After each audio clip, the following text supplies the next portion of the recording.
Welcome to Capital Catch-Up. I'm Victor. And I'm Lenny. Today we're taking a look at the latest congressional record, which, in this case, tells us there was no activity reported for the period in question. That's right, Lenny. The official source simply notes that there were no bills introduced, no nominations confirmed, no committee hearings, and no daily entries logged.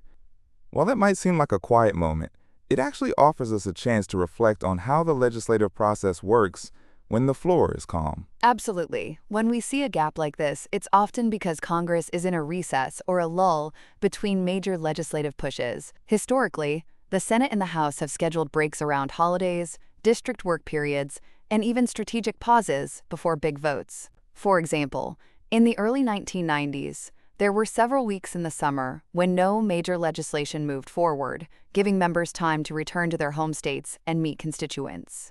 Those recesses serve a practical purpose. Lawmakers need time to gather input from the people they represent, especially on issues that might be on the docket later.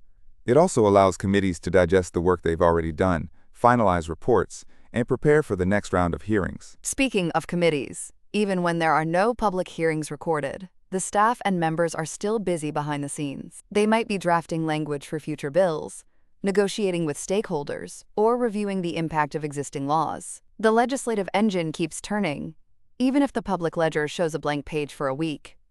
That's a good point. The process of turning an idea into a bill involves several steps. First, a member of the House or Senate introduces a proposal, which is then assigned a number, House bill or Senate bill, depending on the chamber. From there, it gets referred to the relevant committee, where subject matter experts hold hearings, gather testimony, and may amend the text. If the committee votes to report it, the measure moves to the full chamber for debate and a vote. And after it clears one chamber, it goes to the other, where the same process repeats. If both chambers pass identical versions, the bill heads to the president for signature or veto. If there are differences, a conference committee works out a compromise. All of that can happen quickly when there's momentum, but it can also stretch over months, especially if the political climate is divided. In a period with no recorded activity, we often see the tail end of that cycle. Perhaps a bill was just signed into law, or a nomination was confirmed in the previous week, and now the focus shifts to implementation. Implementation can be just as impactful for everyday Americans as the passage of the law itself. Right, take for instance the rollout of a new healthcare provision. The law might have been enacted months ago, but the real effects, like new insurance enrollment periods, changes to Medicare reimbursement, or updates to pharmacy benefit structures, are felt when agencies release guidance and providers adjust their practices.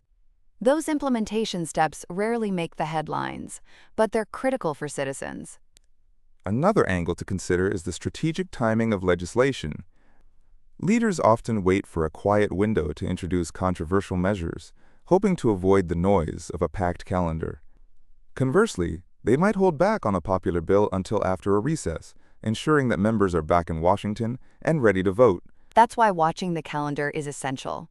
Even when the daily record shows nothing, the upcoming schedule can hint at what's coming.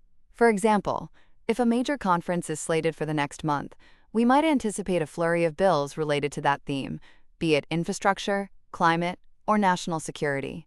So for our listeners, the takeaway from a blank activity report is twofold.